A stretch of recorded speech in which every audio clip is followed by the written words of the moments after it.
Guard up! Faces! Arms!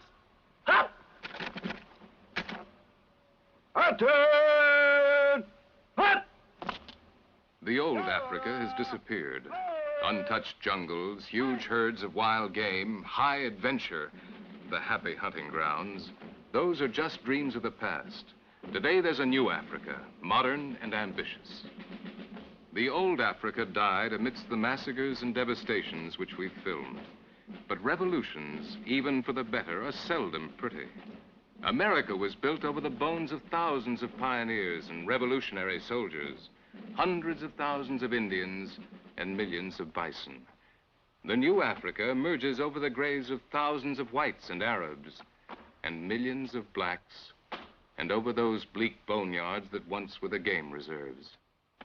What the camera sees, it films pitilessly, without sympathy, without taking sides. Judging is for you to do later. This film only says farewell to the old Africa and gives to the world the picture of its agony.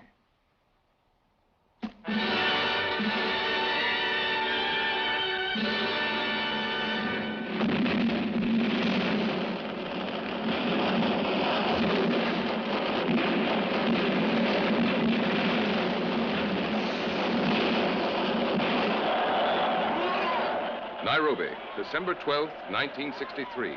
With cries of Uhuru, East Africa celebrates its independence. Uhuru is a new word. It means freedom.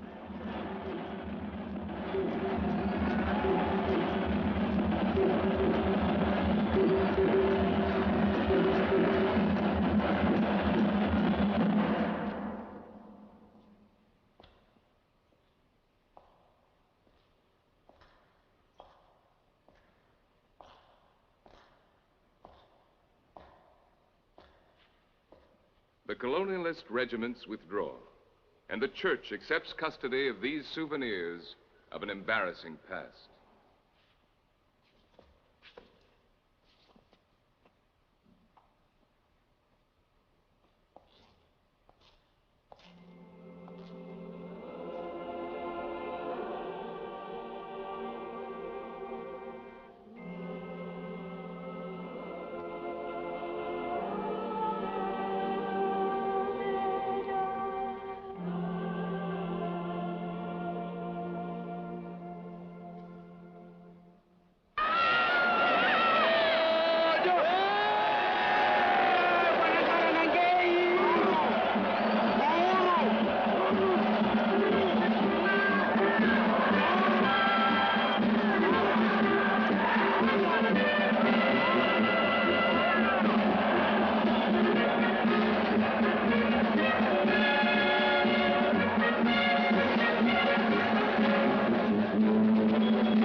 Politics is new to Africa, too. A new problem for a new era. The symbol of the most progressive party, the rooster,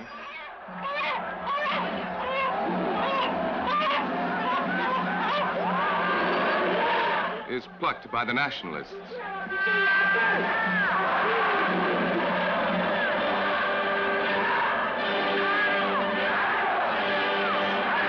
There are other new words like communist, fascist, liberal, radical.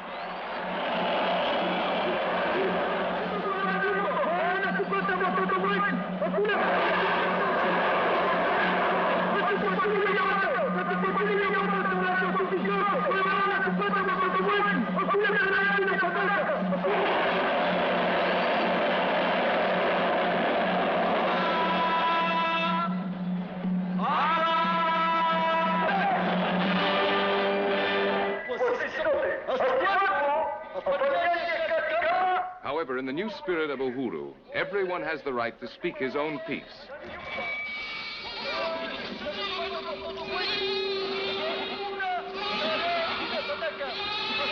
There's a lot to fight about.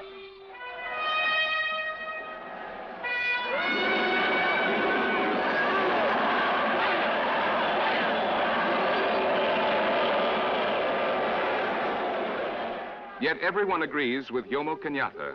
accused of being the mastermind behind the Mau Mau, but beloved as the incarnation of a hoodoo. "I like the English," he once said, in England. The whites must go. Africa is for Africans. However, a few months later, he himself will be the one to uphold the rights of the white people who were courageous enough to remain in Kenya. He will become one of the best protectors they have.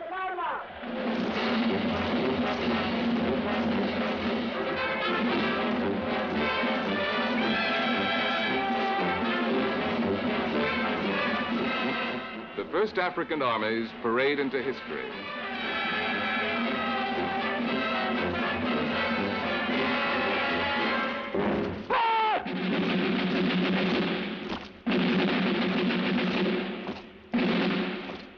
And the English regiments parade out.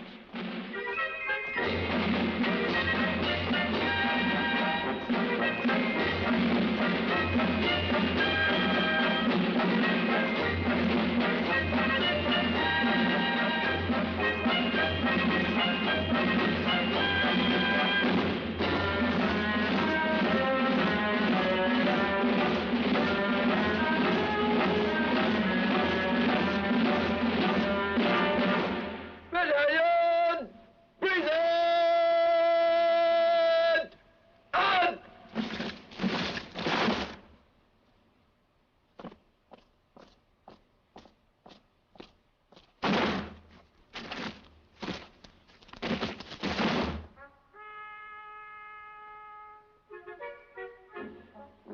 Sir Richard Turnbull, ex-governor of Tanganyika, leaves Dar es Salaam.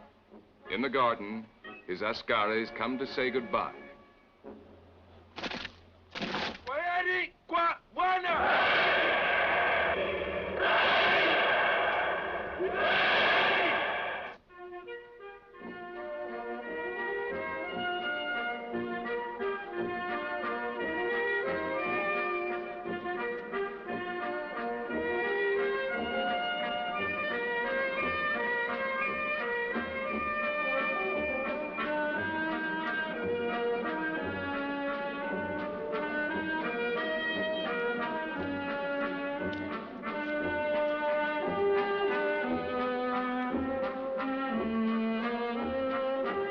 As the British leave, the gardens of Government House are open to black rulers for the first time.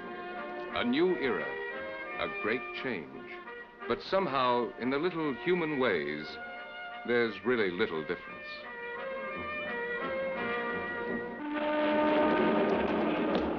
Well, Mr. Nyerere, thanks a lot for everything. It's been a very nice day. Well, very nice weather, I mean. Goodbye, Madam Nyerere. I hope to see you again. And you, too. Bye-bye, gentlemen. I say, have you by any chance seen my wife? Most embarrassing. Most embarrassing.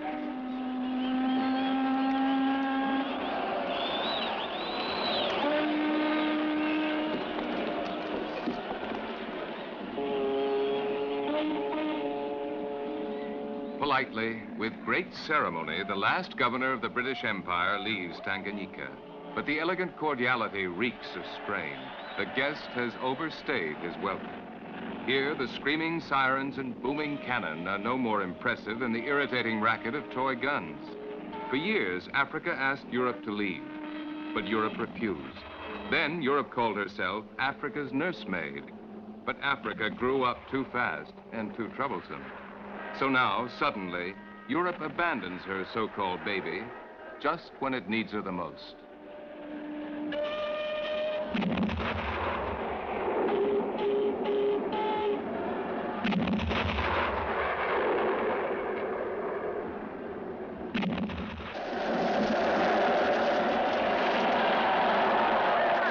Now the Africans stage their party, a well-organized, spontaneous demonstration, well run by the police, against African countries still controlled by whites. Portuguese colonialist eggs go first. And South African beer.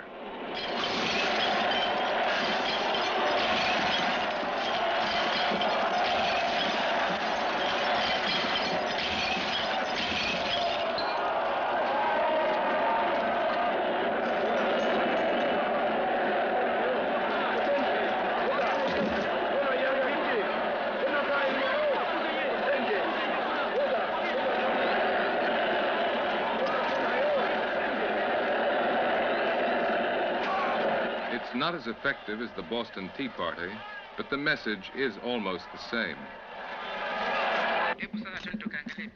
Africa's free, but still black. Whites made Africa ashamed to be black. Some call blacks the devil's creation. Now, to wipe away that shame, the new Africa creates its own racism, and the devil changes his color. These lessons are taught by government teachers. The white brain is smaller than the black brain. The white man knows this and is afraid. In America, blacks invented the biggest of all bonds, but they are still kept in big glass prisons, like slaves. Hannibal was the white man's master. He gave him the signs used for writing.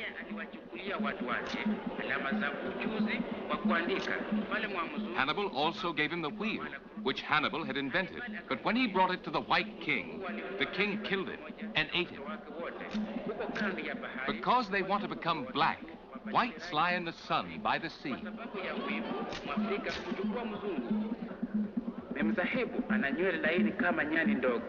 The white woman is descended from the monkey, and her hair is as straight as a monkey's. The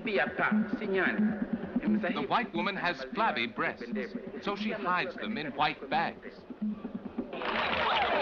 But it's a hard lesson to learn. Here at a state-run beauty contest, even Miss Uhuru hides her breasts in white bags. Mr. Kenyatta, President of the Republic, who has graciously accepted to attend this ceremony, let us now proceed to the first historic election of Miss Uhuru of the sovereign state of Kenya. Would you mind waiting over there, please? And now the verdict of the jury. Miss Kulai, Miss Uhuru, 1963.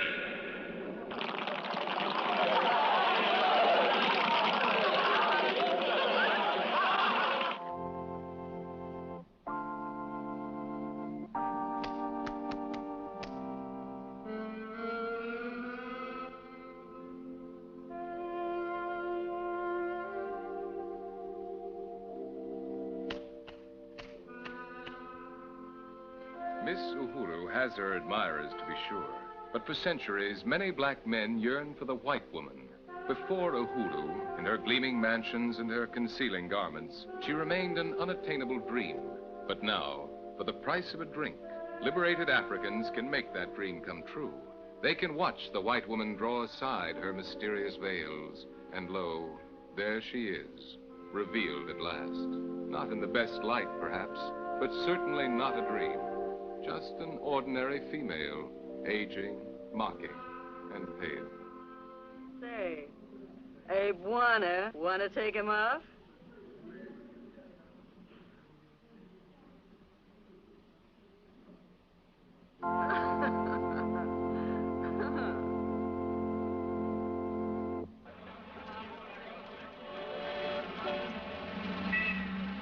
Seeing's believing, but if you've got more money, you can really turn the tables on the past.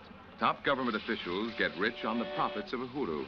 Then, for their black babies, they hire white nursemaids.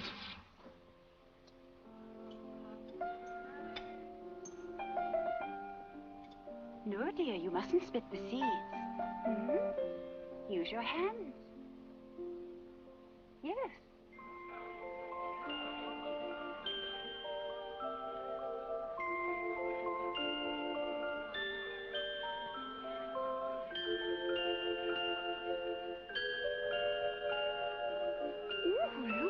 Look at Daddy. He's Santa Claus with a long white beard. Don't hurt him. Oh, Willie. Why? Pretty white dolly.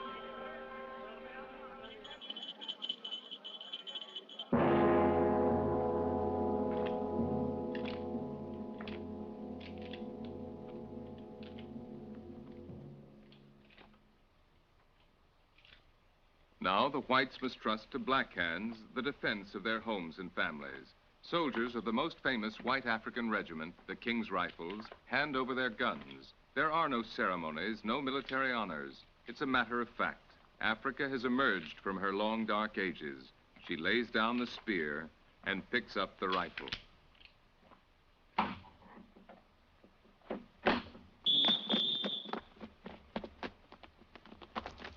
Africa picks up the whites' police clubs, too, and begins training a new force. In Kenya, it's urgently needed. The young nation's first independent elections have been scheduled, and excitement has reached a fever pitch.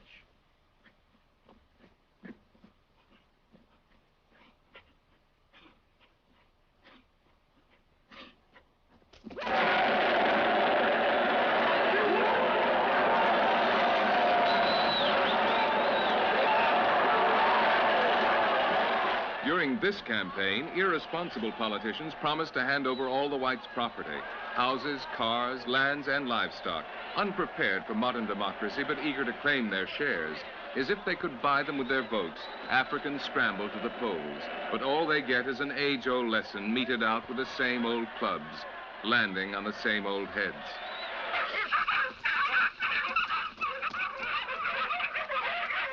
Uhuru comes late to the white highlands, where for over 60 years only whites were permitted to own land, where Kenya's richest farms lie. Here, settlers transform the rough African bush into a little piece of England.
The fox doesn't exist in Africa, but you can have a chunk of frozen fox flown in, tie it to the end of a string, and have it dragged around by a black houseboy. Together, they make a fine scent for the hounds.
The British wanted so much to fox hunt in Kenya that they even taught the natives to play the fox's part.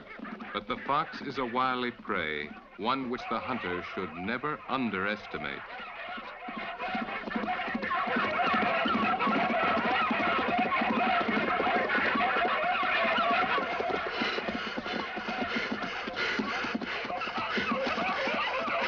Gerake, come out!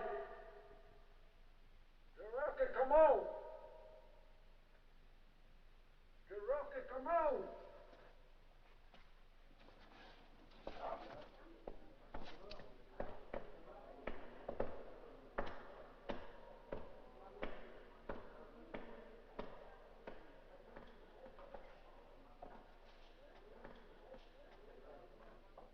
This court will now render its decision.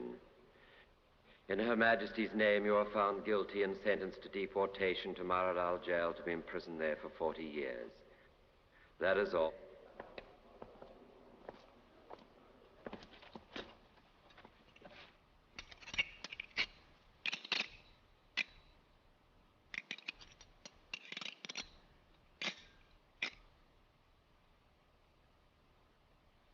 Have you anything to say?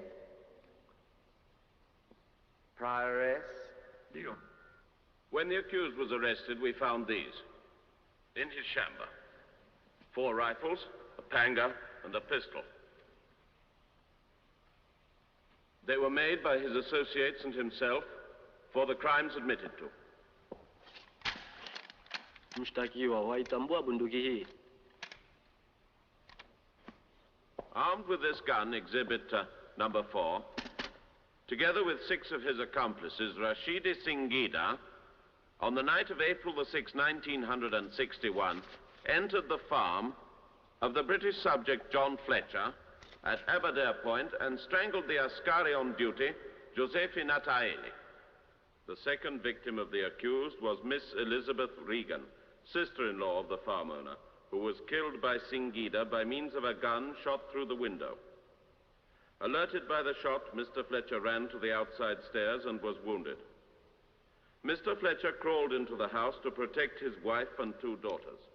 The accused and his associates rushed into the living room and finished with their panga knives Mr. Fletcher, his wife, and 2 daughters, 18 and 15 years of age, who had looked for shelter under the table.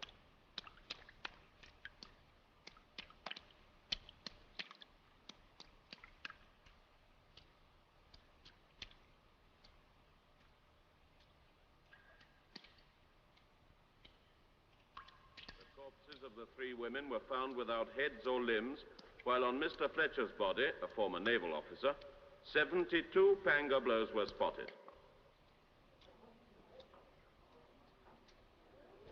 Do you confirm your confession to the police? Ndio. We take the liberty to point out to your lordship that the accused does not need an interpreter, as he knows English. You are sentenced to forced labor for life.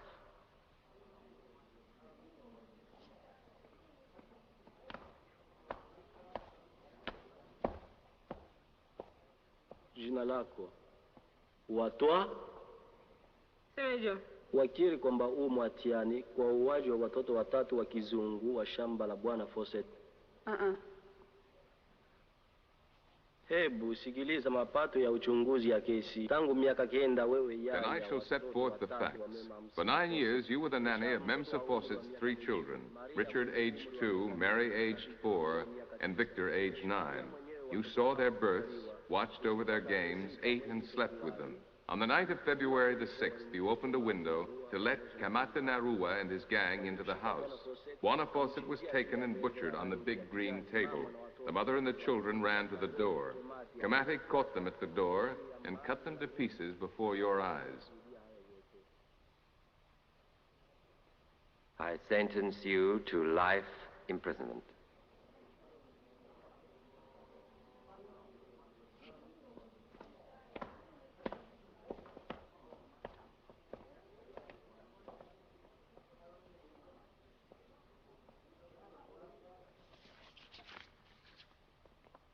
Your Honor, prosecution case against Yomo Kanari, so-called general of the land's Freedom Army, who escaped together with 5 Mau Mau accomplices from the Voi jail where he was spending a 30 years term. The accused organized at least 100 collective swearings by Mau Mau, in the course of which domestic and wild animals were tortured, and obscenities, together with the crime of cannibalism, took place.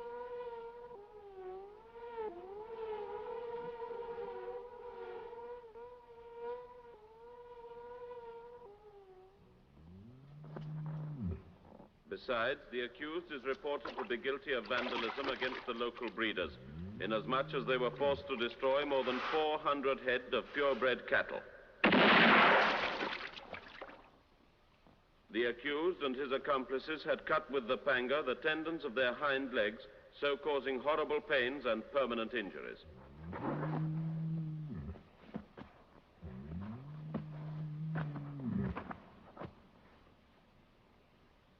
Irrefutable evidence of the accused's guilt was supplied by one of the major victims of Cannery's vandalistic actions, Mr. Worstworth, who, with his son, followed the band's tracks for 72 days and 72 nights.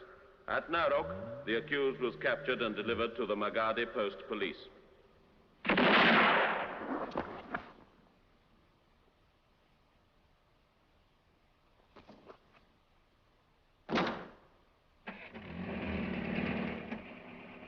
Well, that's that.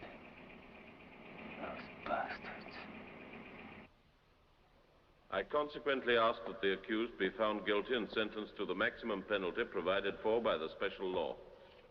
I sentence you to hard labor for life.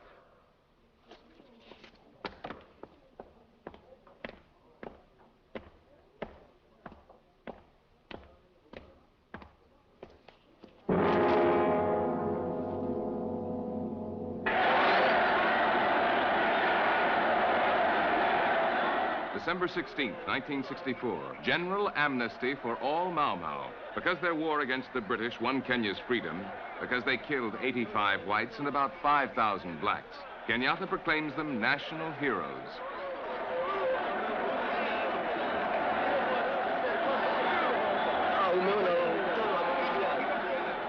Kenyatta promises them their country's eternal gratitude in the land of the whites they killed. Few real Mau Mau remain, but the offer is too appealing. 1,400 heroes reach for their rewards.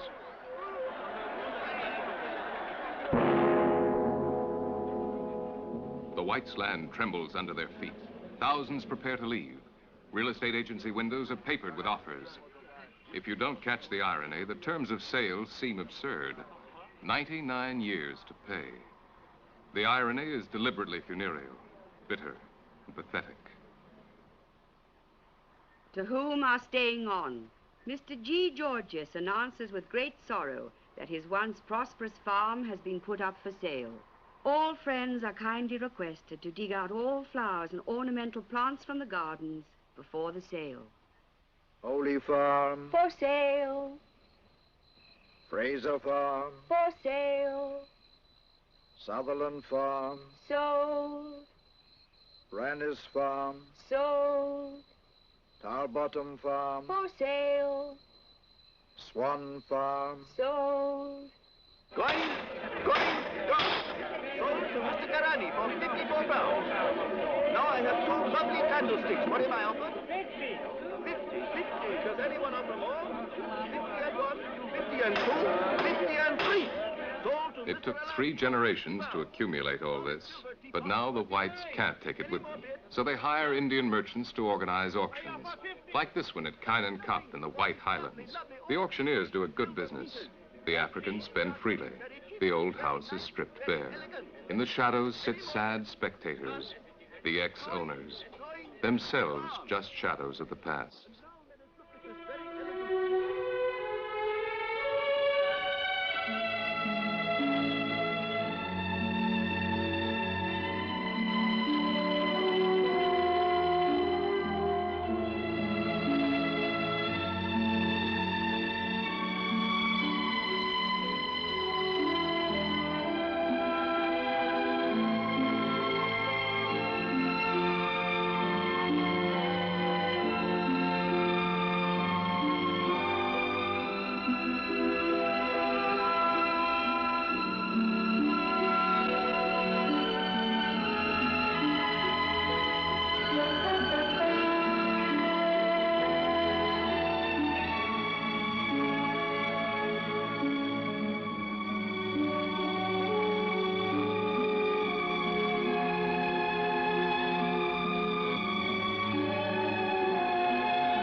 Empty and silent, the old farms await new masters.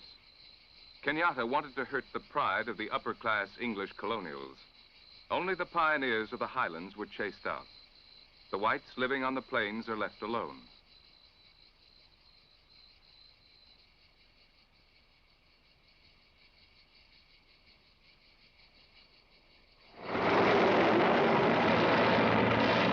December 27th, 1963, 2 weeks after independence, Kenya begins its agrarian reform.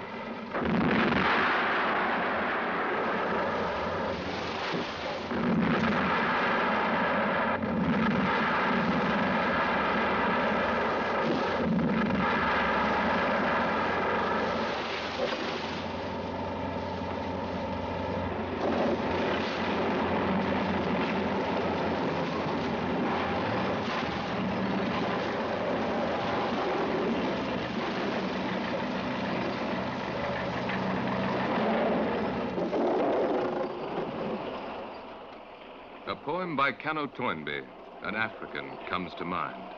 Erase every trace of the white man. Uproot the tree of his evil. Plow under his flower gardens. Make them bear fruits. There where only one lived, we will make room for 100.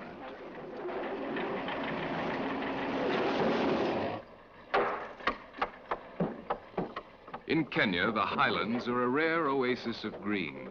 Under the British, they were a private white estate. From outside, the Africans admired it and desired it. Now they claim it. Before, when only 150 whites lived here, it was too much for too few. But now, 10,000 Africans want in. Now it's too little for too many.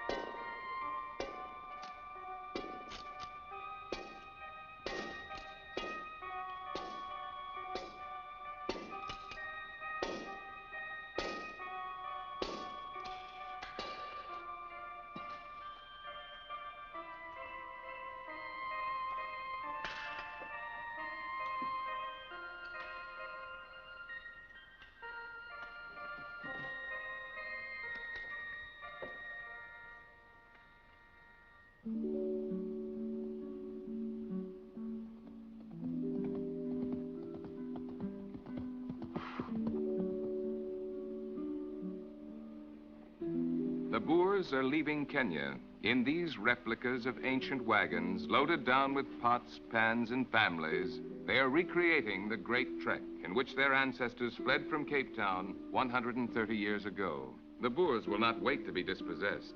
They are the first to go. Their trek is hard and the display is heavy, but the message is crystal clear. It's a reverse version of the Freedom March. It will lead them back 1,000 miles from Kenya to South Africa and centuries backwards into the past.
new license everywhere. The old laws are suspended, new ones not yet written. Now there's no one to protect the reserves from poachers and meat hunters, black and white. For those who want to rob Africa the most they can in the least possible time, this is the perfect moment.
Africa offers a dozen different types of safari.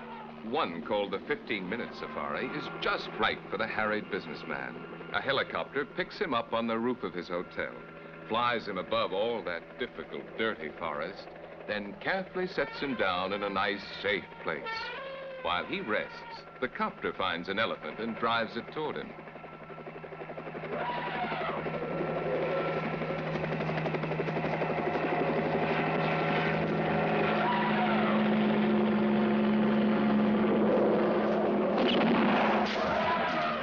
It's easy.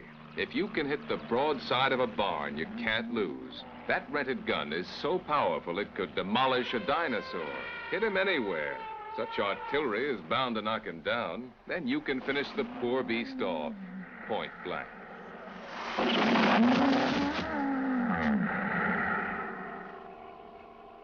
Two minutes for a snapshot of the moment of triumph. And in a few hours, the great hunter can be back at the office, bragging about his heroics.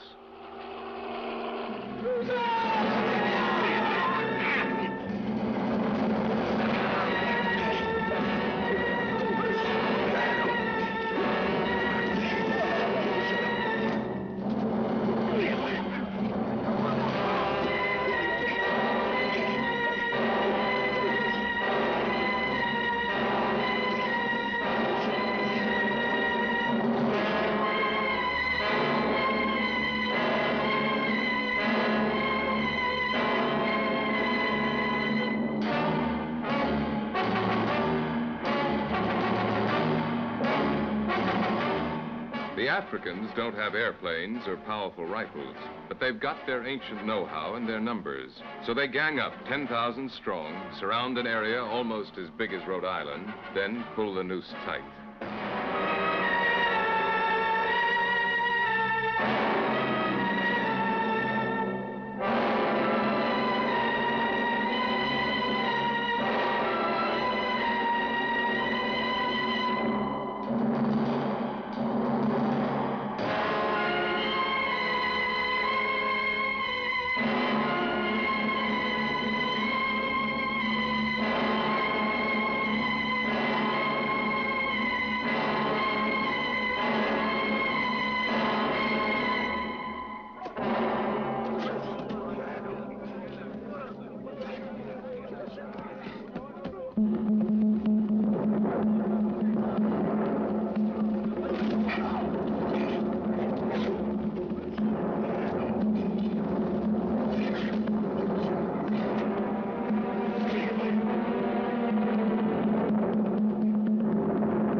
Phobia Immigration Sector 13. Water shortage in Sector 16. And giraffes moving to Sector 2. 63 reports hippopotami moved from zone 9 to zone 12. Zone 42 signals buffaloes moving east-southeast in direction of Majapahuli, where they have already... In an old abandoned farmhouse along the Zambezi River, isolated and lonely, are the headquarters of the Wildlife Society. Financed mostly by private English funds using radios and airplanes, the Society tries to keep informed on animal movements across a huge section of the continent. Its goal, to rescue as many animals as possible from poacher-infested areas and move them to better protected parks.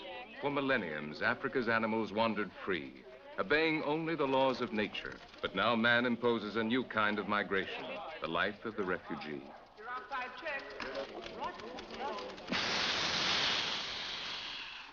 This is Operation Crocodile, working in the mouth of the Ruuma River, which is crawling with poachers. To catch the crocs, harmless traps. Their positions, marked by balloons, are set out during low tide.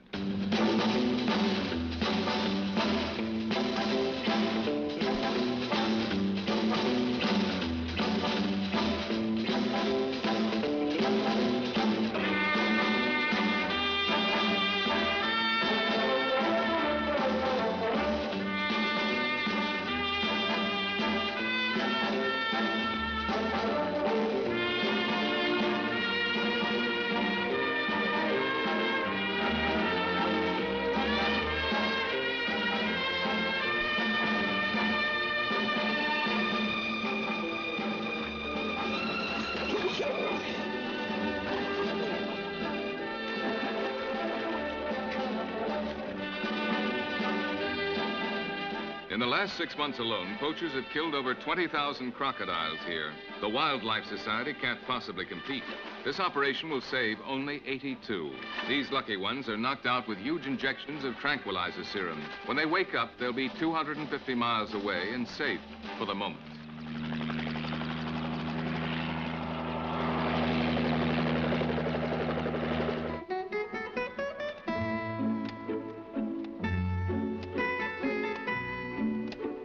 New Africa is populated with walking wounded, animals that poachers or hunters didn't quite finish off. So the Wildlife Society has taken on the role of the jungle's Red Cross.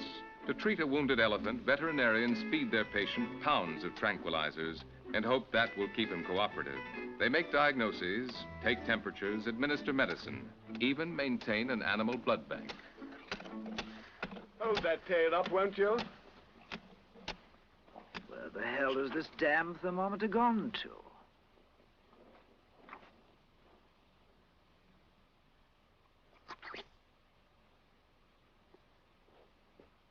Now, hold it, Bessie. There's a good girl.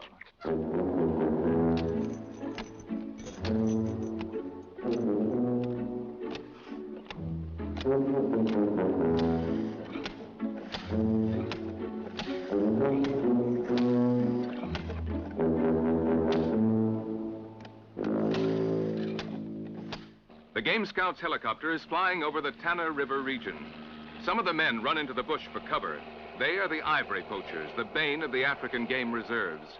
In this area alone, which is no larger than a London suburb, they have slain 750 elephants. The poachers have grown in number, taking advantage of the crisis caused by the present political transition. The immense heritage of the African fauna is in danger. It has been suggested to call in the United Nations. The problem, however, could be solved if greater financial aid was supplied for the protection of the game by the ex-colonialist states. In the meanwhile, both black and white gamekeepers are doing the best they can to protect the countryside.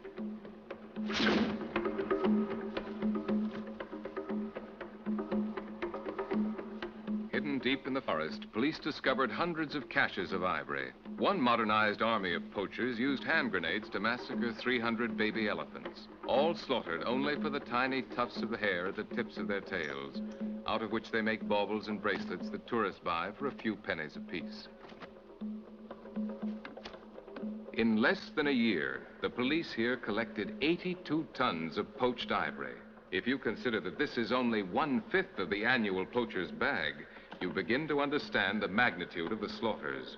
In one valley of the Semliki, police found drying in the sun 2,800 skins of poached zebras, leopards, gazelles, cheetahs, and lions. Once this was the richest preserve in the world. Now the game grows rarer and rarer. Now rotting carcasses poison the air, and the forest is shadowed by huge columns of acrid, greasy smoke, rising over the crackling flames of the animals' funeral pyres.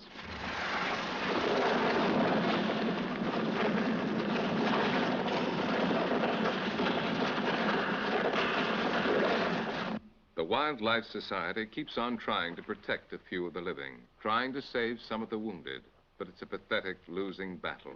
The massacres continue unabated. Hundreds of animals are butchered every day. Third patrol. Third patrol. John Faraday calling Flying Bird. This is Flying Bird. Come in, third patrol. Over. Found baby zebra, a week old, near mother's body. Killed by poachers with poisonous arrows. Emergency operation needed. Recommend special food, B16. Acknowledge, over. Okay, third patrol. Message received. We shall see to it.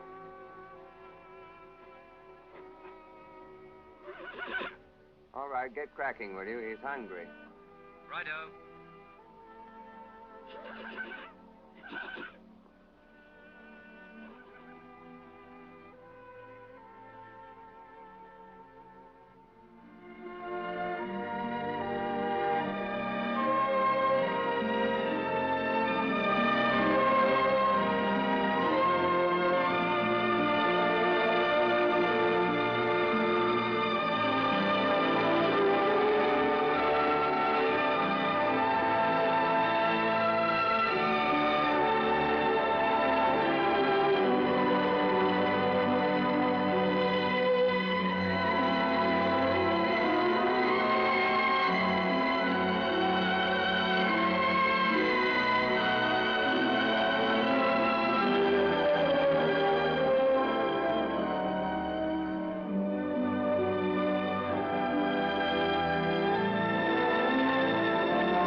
The Africa of Vasco da Gama and the great Portuguese explorers, the oldest white Africa south of the Sahara, awakens from a long sleep.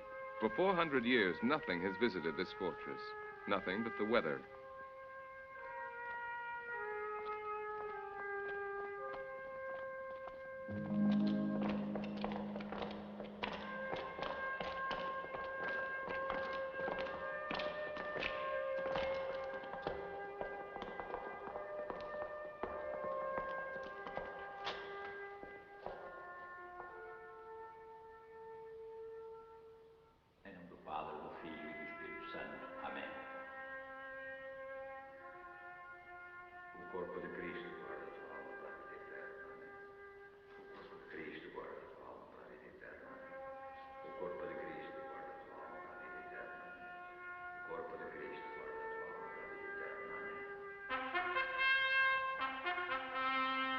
Once the Portuguese Empire stretched from India to the Americas, now all that remain of the glories of the past are crumbling stone ramparts, mute, rusting cannons, and 2 colonies in Africa.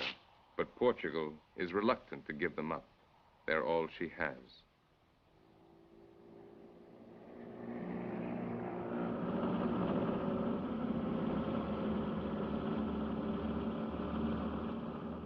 Just outside the crumbling walls, there's a new reality. the guerrilla war of the Angolan nationalist rebels.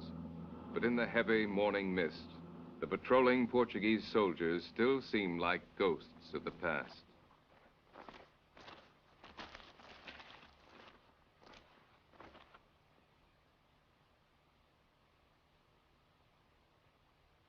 Whenever man is present, animals and birds hush their normal chatter, and the jungle falls silent. It's an unmistakable sign which the rebels know only too well. Now they avoid such pockets of silence. They know that the Portuguese patrols will be there waiting. But after much frustration, the Portuguese have devised a clever solution. Aves artificiais. 3, 2, 1, vamos.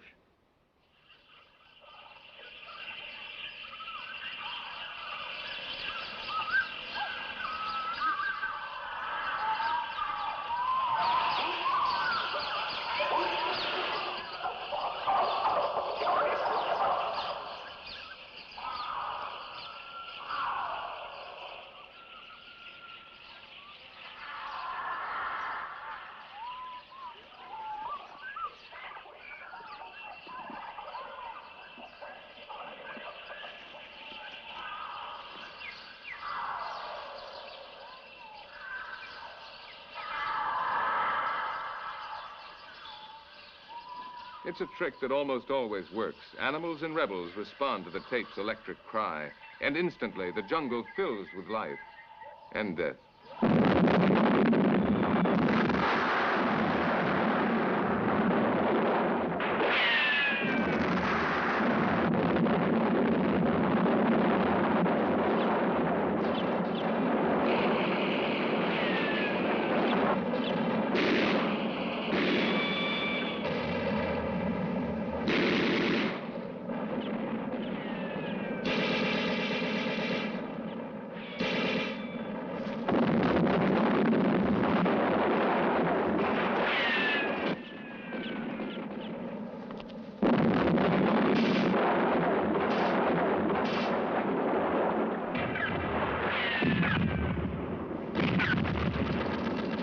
In Angola, the whites claim to ignore the colors of human skin. Aquí es Portugal, they said. Here is Portugal. Brancos y pretos son todos portugueses. Blacks and whites are all Portuguese. But in 400 years, until the revolution, less than 0.5% of Angola's blacks were granted citizenship. So now the rebels say, this is Africa, and only blacks are African. White and black. Brancos y pretos. An urgent problem that hate is staining blood red.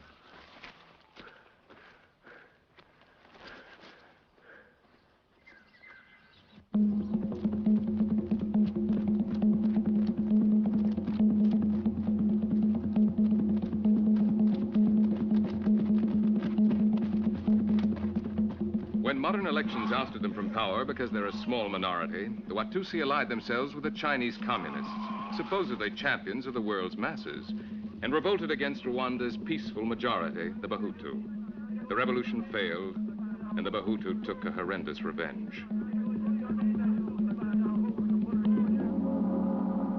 In the forest, gruesome evidence. 54 amputated Watusi hands. This month, January 1964, at least 20,000 Watusi have died, and the Bahutus' revenge has been going on for years. But neither the UN nor any government, black, white, or yellow, has tried to stop the slaughter.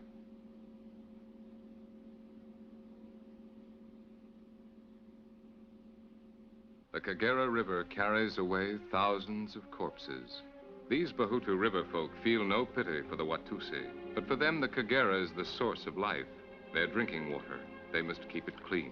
They have worked like this for weeks, weeks of ghoulish fishing, carried out with reluctant diligence, yielding a grotesque harvest.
10 days and 10 nights of exodus along the road to Uganda, the road to safety. When they ruled Rwanda, the Watusi were a rich and arrogant people, cruelly dominating the Bahutu. Now, owning only their cattle, the Watusi are poor refugees begging sanctuary. Landless, homeless, uncomprehending, a people who hardly exist.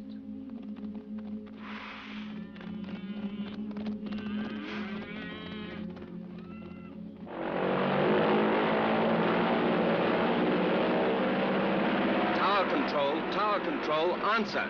Waiting for landing authorization. We are flying over you. We are flying over you. KPN here, please answer. Over. This is Control Tower. Authorization refused. For the last time, you are requested to move on immediately. Quicker! Okay, AFL. We'll try landing anyway.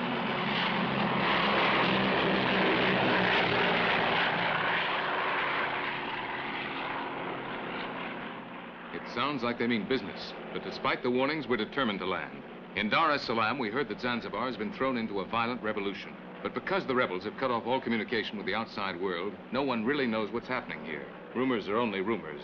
Today, we decided to find out the truth. Along with 3 German newsmen, we hired 2 light planes and flew across from the mainland. Since Zanzibar Airport denies us permission to land, we use an abandoned runway to the north. But the rebels are here, too.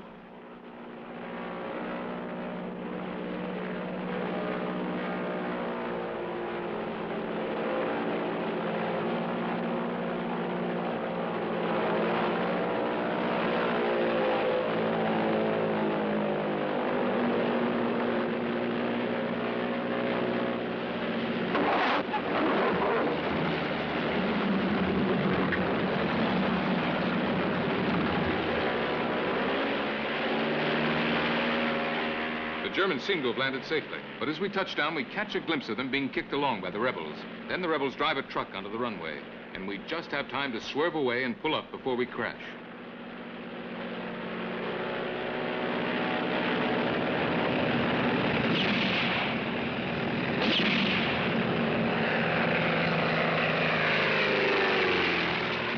The German's plane has been set on fire, but at least we know there's no one inside. They've all been taken prisoner. There's nothing we can do now. To land would be pointless. One more look, and we swing back to Dar es Salaam.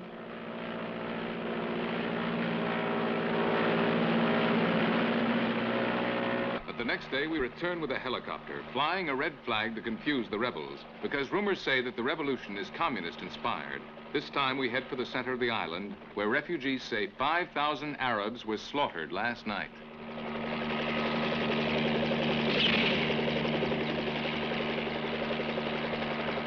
On Sunday, 24 revolutionaries captured 850 guns and handed them out in the African slums. No one knew how to use them, but that didn't matter. It was open season on Arabs. Excited by propaganda which stirred up their ancient hatred for Arabs, the Africans turned their revolution into an uncontrolled, genocidal extermination.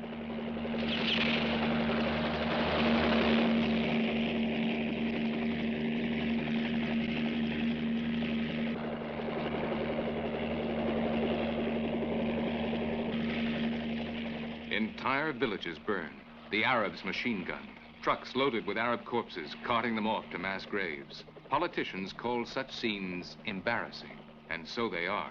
To the old colonialists who created their own racism and allowed other racisms to fester, then abandoned Africa to those merciless passions. To the new rulers who are creating new racisms, and to the new exploiters, east and west, who spread false promises so they can increase their own profits or power.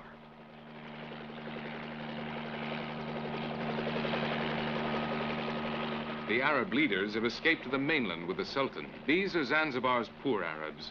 Thousands and thousands, petty shopkeepers and small landowners. Now, as always, the poor and the innocent will pay for the sins of their ancestors, who 150 years ago turned Zanzibar into the cruelest slave market the world ever saw, and for the crimes of their leaders, who tried to continue in modern times that ancient oppression. Wrapped in white robes, already more like ghosts than men, hundreds await their deaths in an impromptu grave.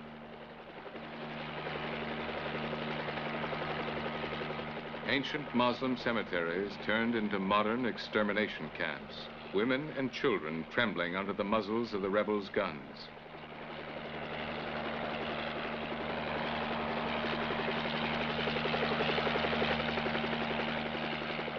Huge mass graves dug deep, deep in the forest for concealment, already half full of Arab corpses.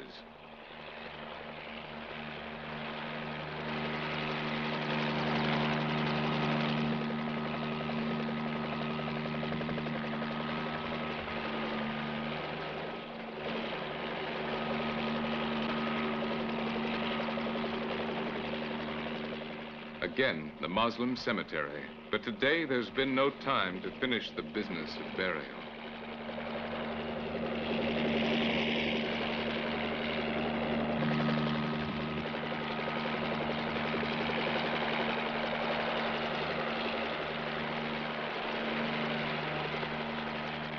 And one of the most pitiful scenes in history's brutal anthology of death.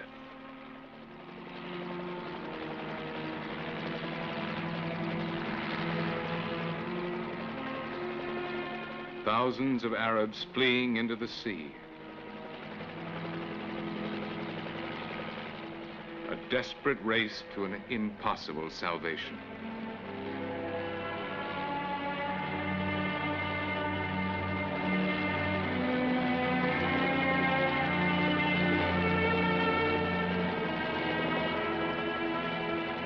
Then, the next day.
These were the great game reserves, huge sections of the continent transformed by the British into the world's most perfect natural sanctuaries. Here, the British game laws classified man as the most destructive of animals.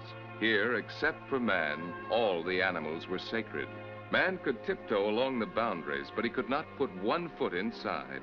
Even then, dedicated wardens watched his every move and demanded absolute silence.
This is the old Africa. This must have been the way it was millenniums ago, when man had not yet been created, when apes were the only creatures to walk on two legs.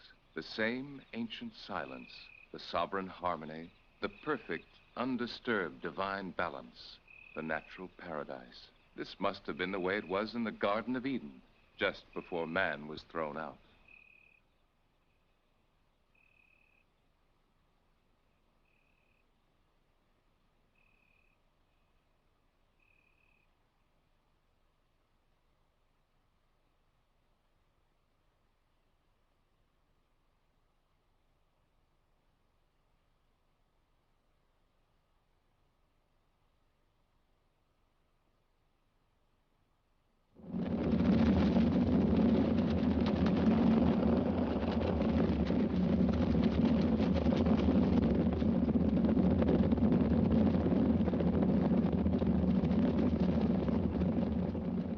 It is the dawn of February 25th, 1964. The national parks, which up to now have been inviolate, are profaned. It has been decided that there is no longer any place in the new economy for these immense, unproductive territories. Now the new African government put the parks to use. The game wardens, both black and white, have no choice but to comply with governmental orders and to organize the details of Operation Cropping, also known as the animal harvests. Here in Uganda, as of today, on every Friday, Operation Cropping will stock the local butcher shops with fresh meat. Now, in those sanctuaries where once it was sacrilegious even to whisper, rifles shatter the ancient silence.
I want to get that one.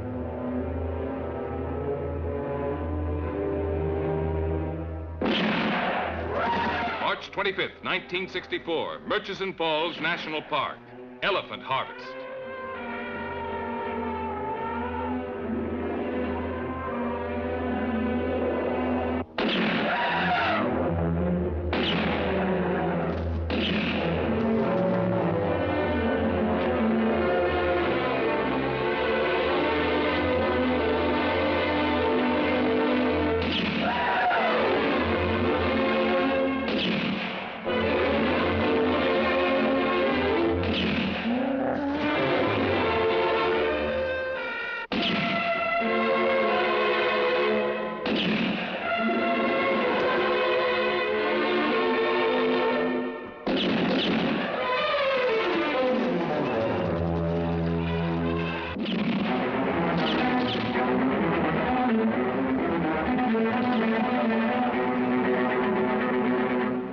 April 3rd, 1964, Queen Elizabeth National Park, hippopotamus harvest.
160.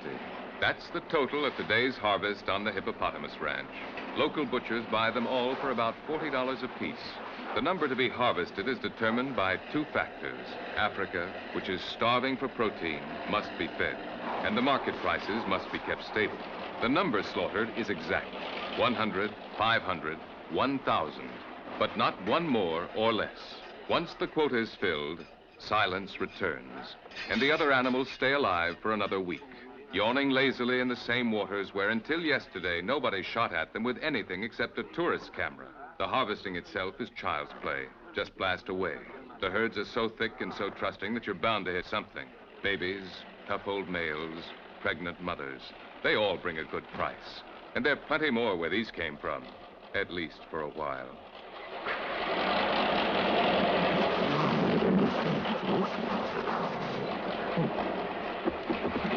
An order for 45 elephants? It's filled in a jiffy. Once, these monsters were Africa's most ferocious beasts. But now, used to the safety of the old sanctuaries, they can be led like lambs to the slaughter. That's true both for those terrible tuskers suffering from tooth trouble and for the legendary pregnant females. The truth is that today in Africa, as in the rest of the modern world, there's only one hungry, ferocious beast: man.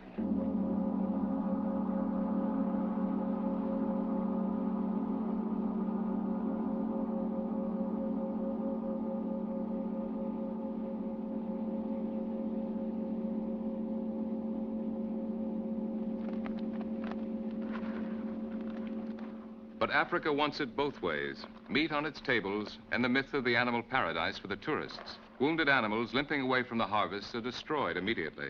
Above all, the tourists mustn't know.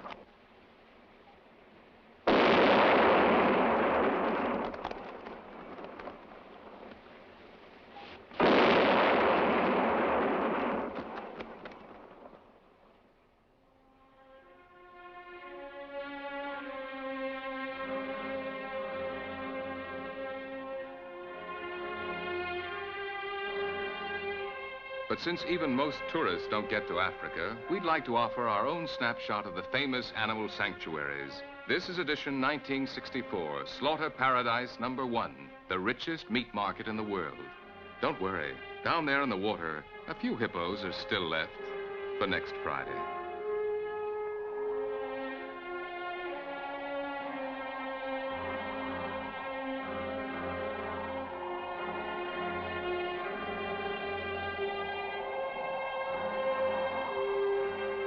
Here's another souvenir snapshot. This one's a must for the latest, most up-to-date brochure for a trip through the animal paradise. That inviolate sanctuary of our planet's disappearing wildlife. That sacred shrine of nature where even whispering was forbidden. Because today your trip can be a lot more jolly. You can shout, scream, curse, and romp around to your heart's content. You won't disturb anyone. Man, the most destructive of animals, has already passed this way. You can follow his trail for miles and miles, right across the heart of Africa, an endless panorama of desolation and death.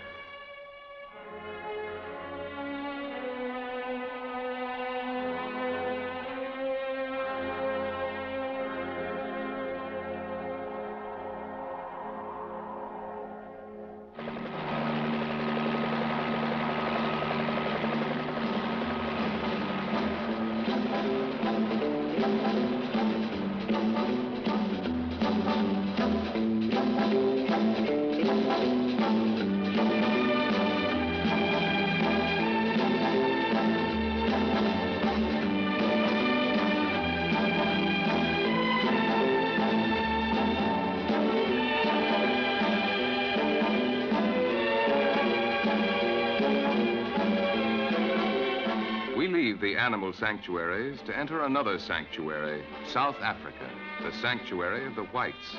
The break seems sharp and clean. Here, order and luxury. Back there, turmoil and hunger. South Africa's whites claim that the break is absolute. To the cry of Africa for the Africans, the whites respond, this isn't Africa. And the change is so abrupt, the country so prosperous, that this could almost seem true.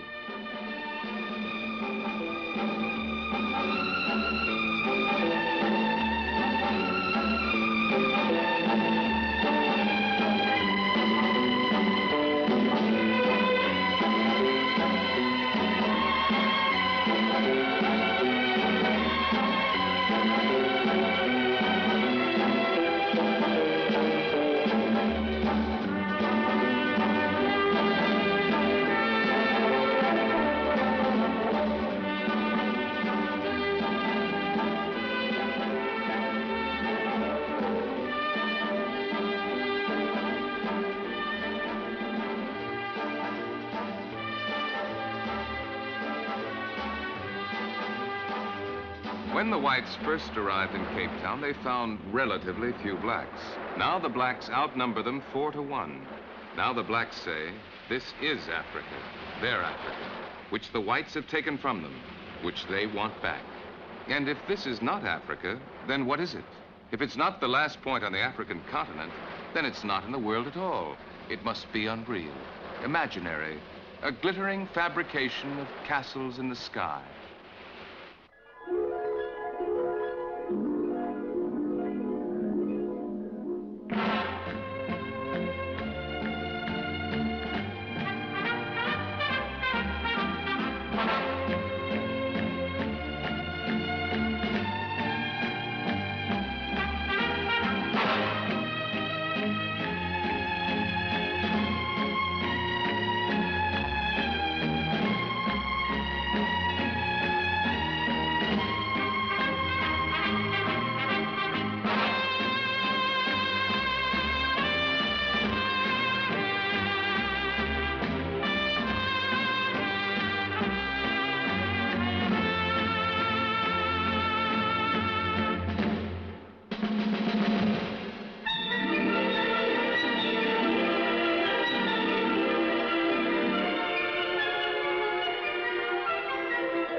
Tribal dances and heavy breasts offered to the glory of nature now exists only in legend and on film. Here they're shooting a sequence on the Zulus, the fierce warrior tribe that once almost took South Africa from the Boers. Come on, more action! But today's Zulu girls demand high union wages to strip off their nylons and dance their grandmothers' dances. For them, the ancient rhythms of the tom-tom have long since disappeared. Today, during their work breaks, they pound out some very new variations.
The African female has learned to be a modern woman. In the past, when she walked nude, she was bought and sold like cattle. That past she knows works against her. Now she will be wooed and courted, wondered at and sought out. Now she hides herself, not from shame, but from strategy.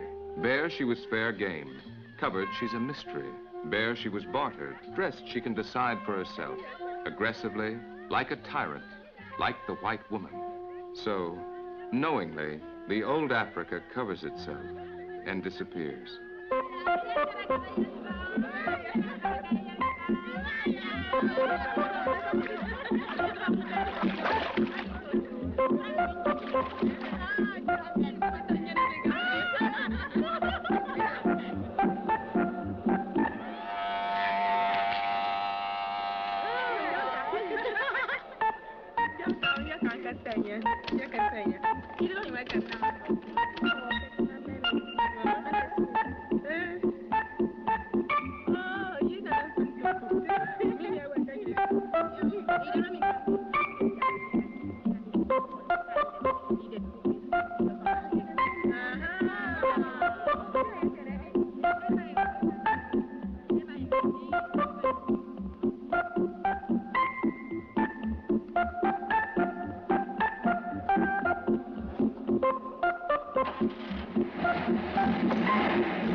Some of the new governments not only encourage modern modesty, they impose it.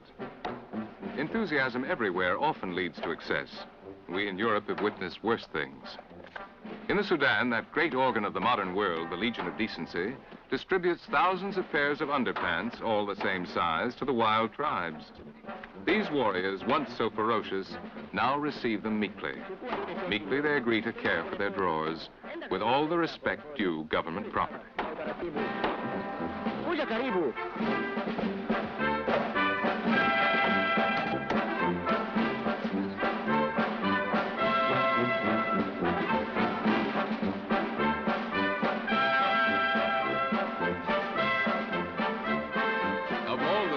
Need hiding in Africa, if this is not quite the most urgent, at least it's a beginning. And at least the Legion of Decency is satisfied.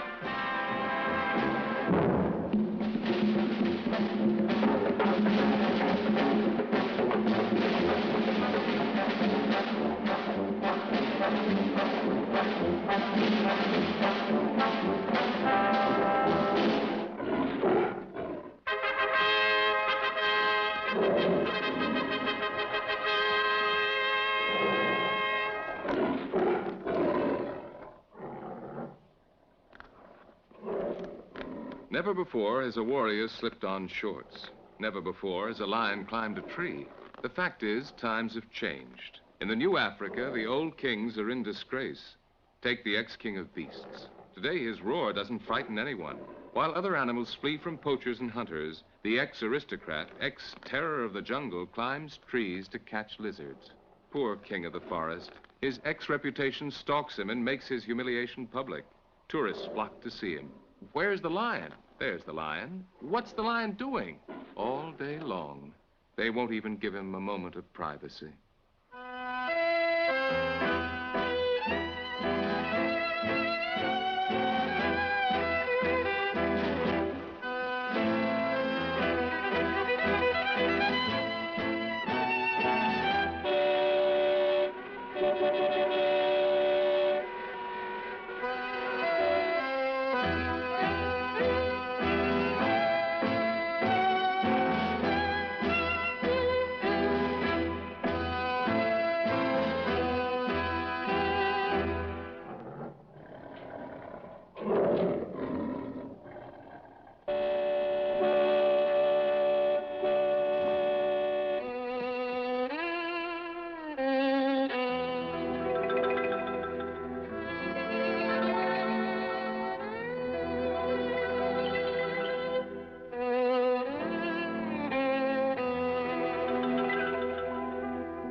Encouraged by his natural laziness, the lion has given up hunting.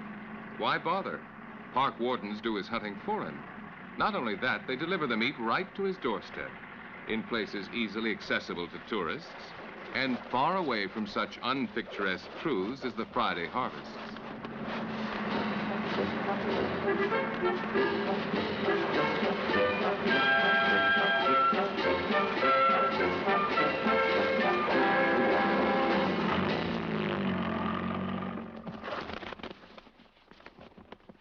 The ex-king of beasts has retired.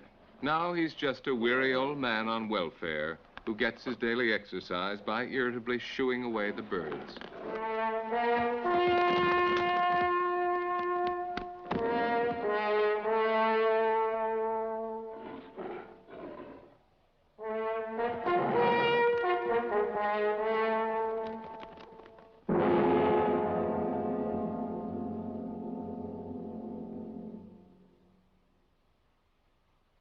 Dar es Salaam, January 1964.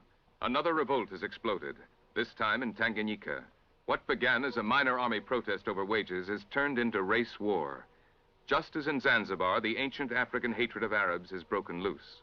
Muslim blood flows freely everywhere, but especially in Bagamoyo, the port where long ago the Arabs used to round up the slaves before loading them onto slave ships.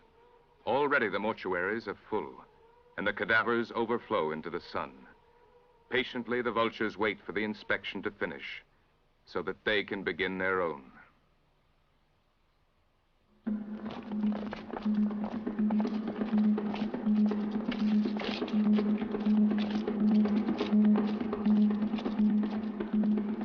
President Nyerere has gone into hiding. The police have disappeared, and mutinous army troops have taken over the city, but they make no effort to control the rioting crowds. Dar es Salaam has toppled into anarchy. For us, it is almost suicidal to travel through the streets. We are chased away, threatened, and insulted. We try to reach the Arab quarter, but everywhere, crowds hide from our cameras the bloody evidence of the massacre.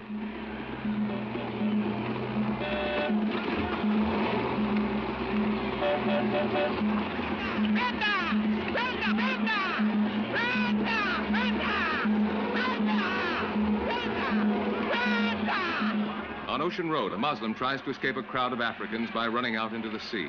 When the crowd overtakes him, he is drowned. The Africans feel that the Arabs now exploit them as pitilessly as the whites used to. Because of this, they demolish Arab shops and houses.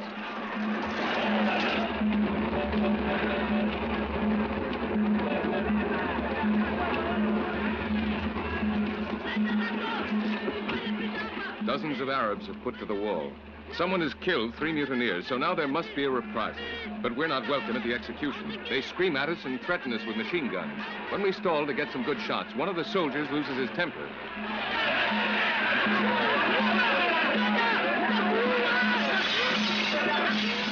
One of us is cut by the flying glass, but there's no question of treatment. The mutineers jerk us out of our car and haul us to the wall. They're about to execute us when a rebel officer sees one of our passports and shouts, "Wait! These aren't whites. They're Italians."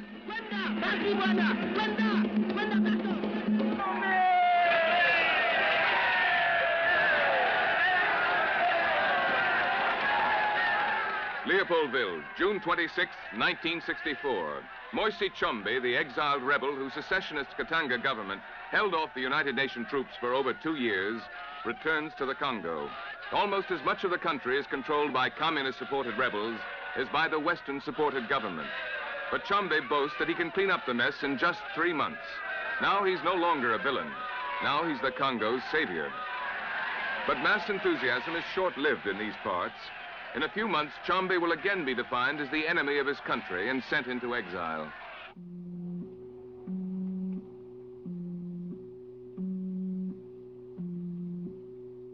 November 24th, 1964. 5 months after Chombe takes over Stanleyville, the rebels' capital is captured by American-transported Belgian paratroopers and by American-supplied white mercenaries. The city is littered with unburied, rotting corpses.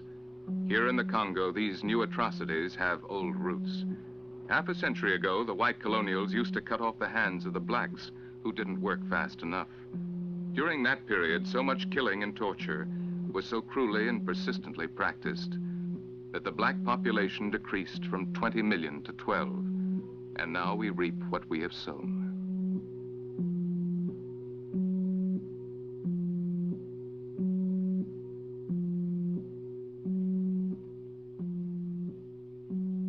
The rebels' leaders told them that their arrows were more powerful than guns, that they were protected by a magic spell that turned bullets to water. Doped up on drugs, believing themselves invulnerable, they marched into a massacre. Now ants, flies, and the sun stripped their cadavers to skeletons. They're granted no honors, no graves. They died without knowing what they fought for, without knowing that the Congo had become a battlefield for the Cold War, in which they were just unimportant dupes.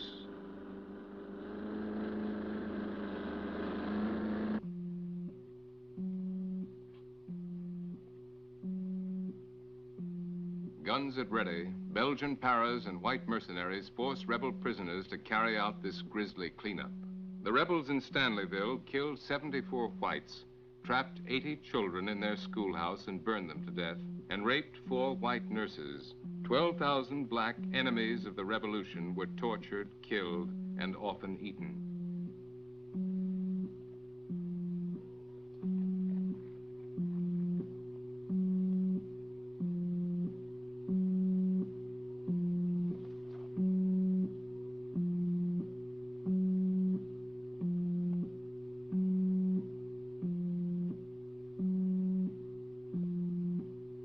The air reeks of dead flesh decaying in the equatorial heat. 9 nuns, 7 missionaries, and 4 white children were tied together with wire and shot in the mouths. Many of the whites' bodies had been slashed open at the stomachs so that the rebels could eat the liver.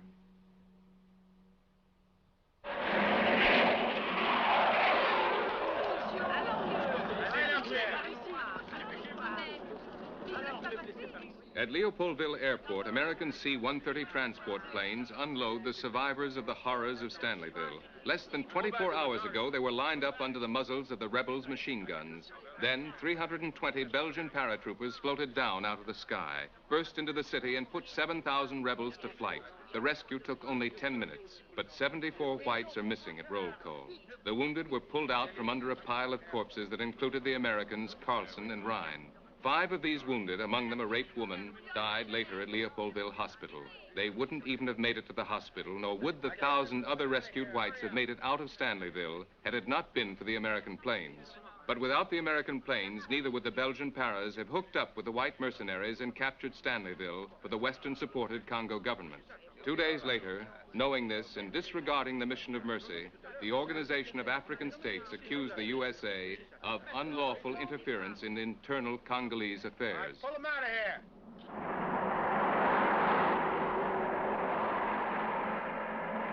We're flying northeast of Stanleyville, over the border between the Congo and the Sudan. In the mission below, more than 100 nuns, priests, and children are held captive by one band of the 6,000 rebels who control the Ituri forest. For 8 days now, UN and government planes have dropped supplies over the mission.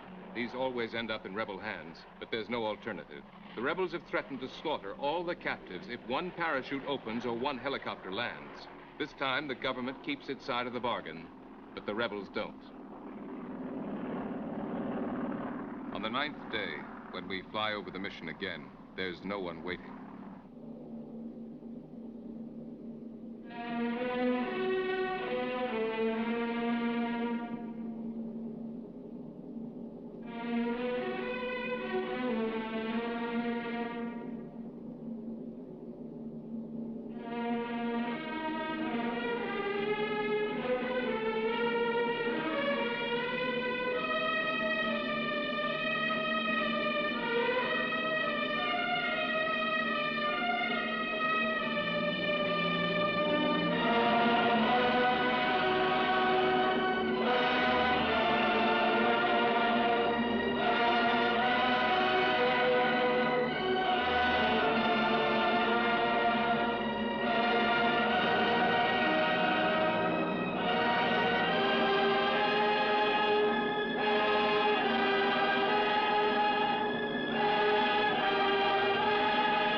We met them one by one. The reasons why Chombe is so cocksure that he can clean up the Congo mess. His white mercenaries. They're the world's last soldiers of fortune, outdated relics of the past. They're outcasts from the modern world, which expelled them, or from which they fled. On the lam from an infamous past, pursuing a restless present, a burnt-out adventure, a dead fate. They're all ex-something, ex-anti-guerrilla fighters from French Algeria, British Malaysia, Borneo, or Kenya, ex-SS officers from Germany, ex-CIA pilots from Cuba, ex-farmers from Kenya, ex-residents of the Sudan, Egypt, Tanganyika, ex-students from South Africa and southern Rhodesia. Some follow a macabre ideal of glory and adventure. Some believe they're fighting a last-ditch battle against communism. Some are known as les affreux, the horrors, who just love war.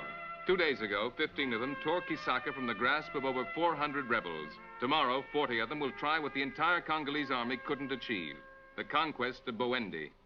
Alors d'accord sur tous les points. Alors, si j'ai bien compris, le 54 arrivera à Bwendi avec le Tigny, s'il Rafio marche, hein? Eh bien, moi, je vais contrôler les hommes et les bagnoles. Moi, je m'en vais avec le 52 et je vous rejoindrai à Bwendi le 24. Faites gaffe aux noirs et surtout, n'oubliez pas les prisonniers. Vous nous aura des renseignements. Une fois Bwendi tombé, nous attaquerons immédiatement Beaufallais. Beaufallais, pas de problème, 300-400 noirs, tous drogués. Merde! Et bien entendu, les gars, sans rouquiller, sans baiser, sans bouffer.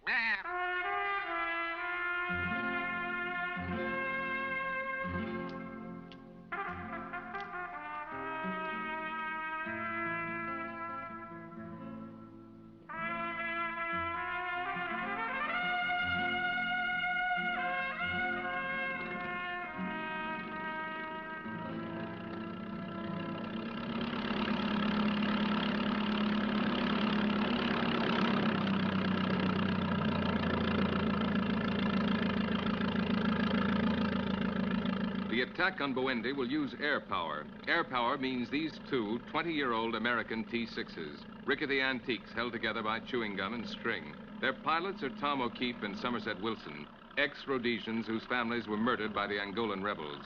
They've rented their planes and themselves to Chombe for $500 a month and a life insurance policy. So far, they haven't been paid, and they haven't found an insurance company to underwrite the policy. But still, they fly, with limping motors over rebel-infested jungles for free. Today, as they left, they signed the required forms in their usual way. Destination, hell. Reason for flight, personal business.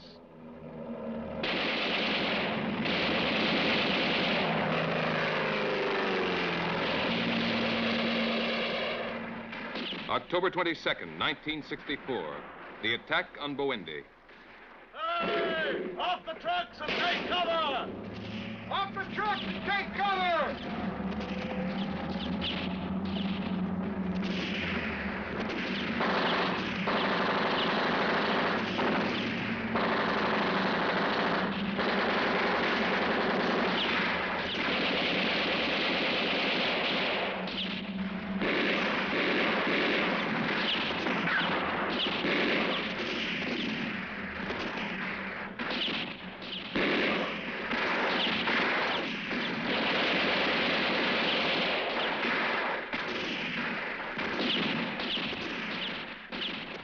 Better get down from there, gunner!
Hold your fire!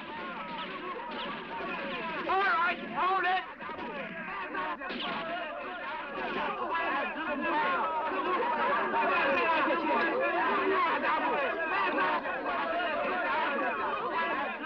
For 3 months, these nuns and priests lived in a nightmare of fear.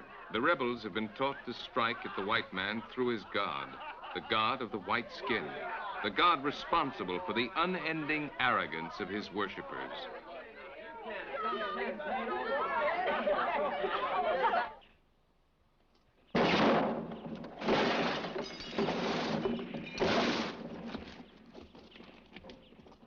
Right against the wall. Hands up there. Over here. Give me. Right, let's see them. What are you, my lady?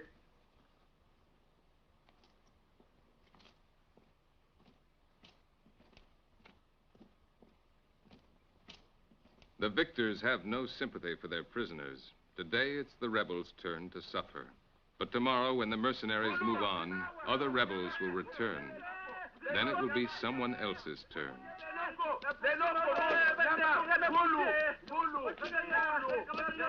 Yaka, yeyo kaka, agoko boyate. Ye kaka, ye agoko boyate, abomi batu mingi, akosa yote. Ye kaka, bon, salaboy. Allez, bongisa mutu na yo, bongisa mutu, bona ye kaka, ye mutu mabe abomi batu mingi. Ye kaka, ye. Doke, kota, esili lelo. Okoye lelo. It's an endless cycle, a dance of death that's lasted 5 years. It's worse now because the Cold War has moved in. Black against white, east against west, black against black. No one ever wins. No one finally loses, except the dead. Under the swarming ants and flies and the pitiless sun, they rot together, black and white, with absolute biological equality.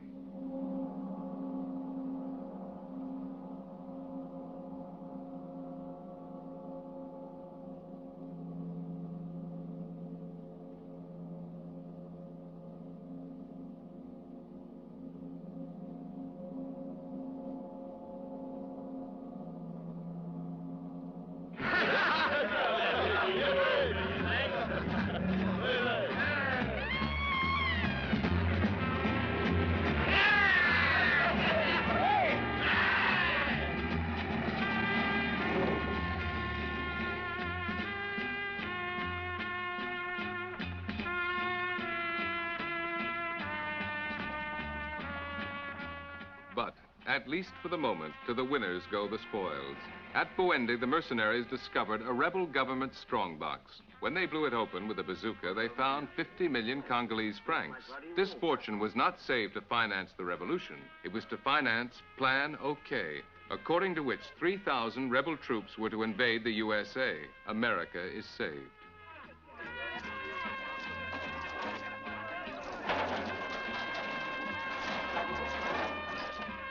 The mercenaries take the folding money and the Congolese soldiers get the small change. Like all such innocent dreams of grandeur, Plan OK is indefinitely postponed.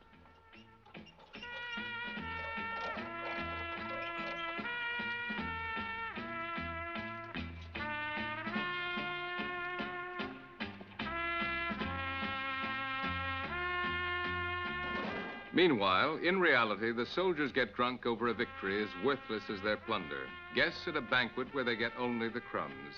For centuries, the Congo has been starving for bread. But today, these soldiers are rich in everything that's worthless. Formal tails for a black-tie dinner. Sun hats for a white man's safari. They can't take it with them, and they can't sell it. But at least they can dream. The right to plunder is granted for 24 hours. Time ran out 10 minutes ago. But how come if you could loot 10 minutes ago, you can't now? Down.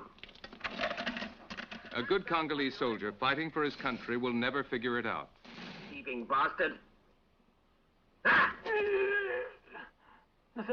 Call yourself a policeman, eh? You're worse than the others. Hey! Hey! Halt there!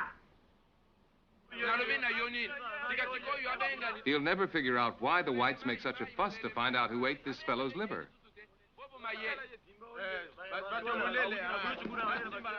Or why you need a court to sentence this rebel who burned alive 27 children trapped in their school. Or why they've arrested those soldiers who raped those rebel bitches in their prison cells.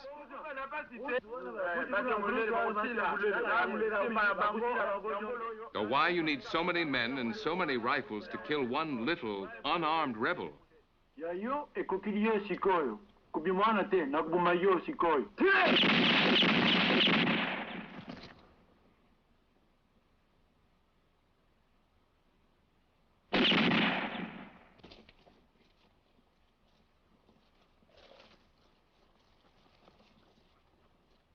When you need only one shot to kill one so much bigger and stronger.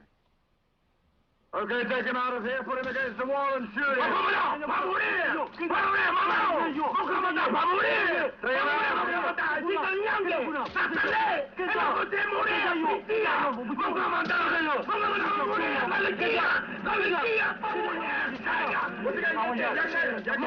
Vote absoluto peccadisto in nomine Patris et Filii et Spiritus Sancti.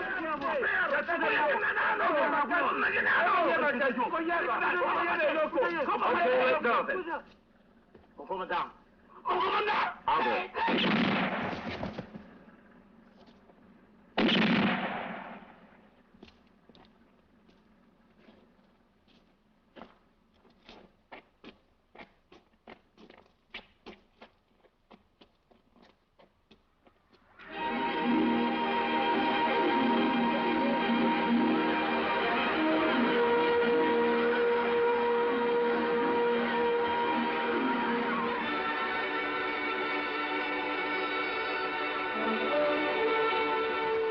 But in Africa, life explodes as powerfully as death. Here in South Africa, for every white baby, 5 blacks are born. Frightened, the whites have set up a system of complete racial segregation, apartheid. In their castle in the sky, they claim it can work.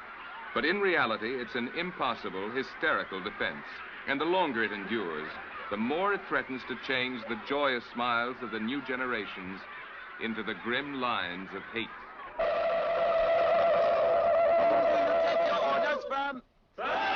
Who is the boss? You are! Now bend down and take the thing lying at your feet. This big spoon is called a shovel. It is your friend, which will give you bread, beer, and many wives. It must never keep still. It must go backwards and forwards all day. You shall put it down with the sunset. What is the shovel? My friend! What does the shovel give you?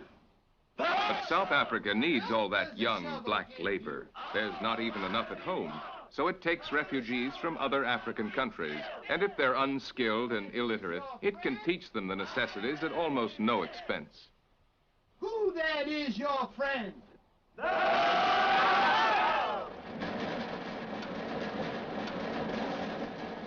More than a third of the world's diamonds come out of this earth. In South Africa, the white man is rich in diamonds, but poor in foresight. This wealth, which he could now share with his black-skinned citizens, could be taken from him tomorrow. 50% of the whites are against the continuation of the present racist policy. Many others hesitate, fearing the same fate that befell Sudan, Algeria, Egypt, Congo, or Zanzibar.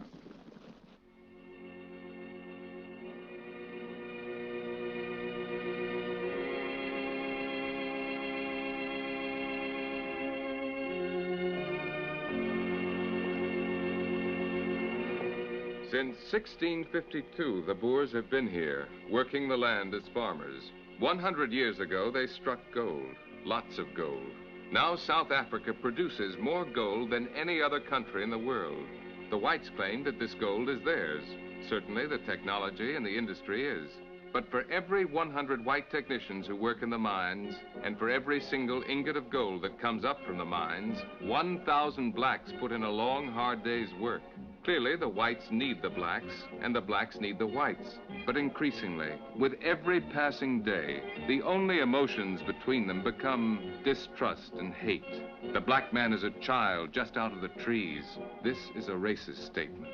Only the black man is an African. This too is a racist statement. And as such slogans spread, so does the hate.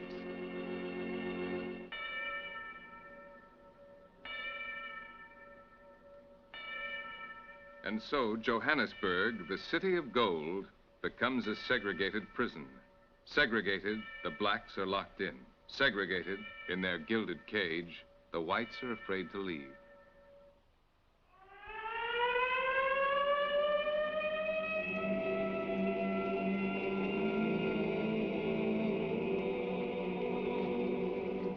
When the mines were opened, the Bantus flocked down out of the mountains in search of work. Other blacks flooded in from Angola, Mozambique, the Congo, and the Sudan, and still they slip across the borders. Today they number more than 11 million. They march in waves to the entrances of the mines and split up into rivers that flow down into the labyrinth that spreads out beneath the city.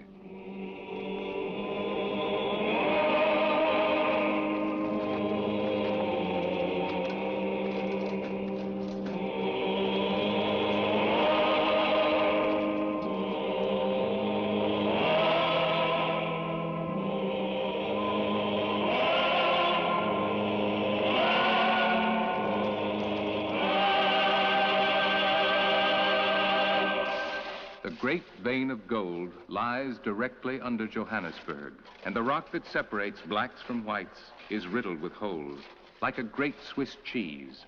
Like Christians in the catacombs, the miners slip from tunnel to tunnel, eating deeper and deeper into the city's foundations. The vaults tremble, and the miners run for cover. But above, though each explosion shakes the city, no one moves. For years now, no one has even noticed.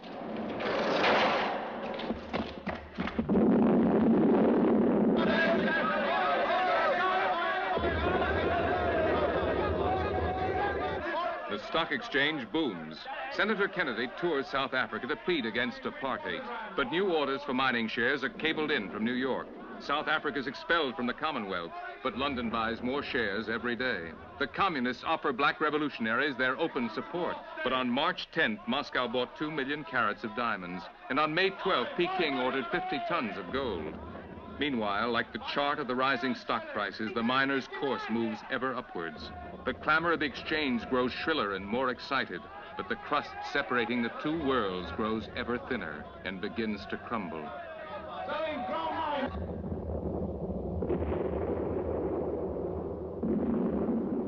Now, more and more, as if by the crashing waves of a rising tide, the shrill of the exchange is drowned out by the blasts of the miners' explosions.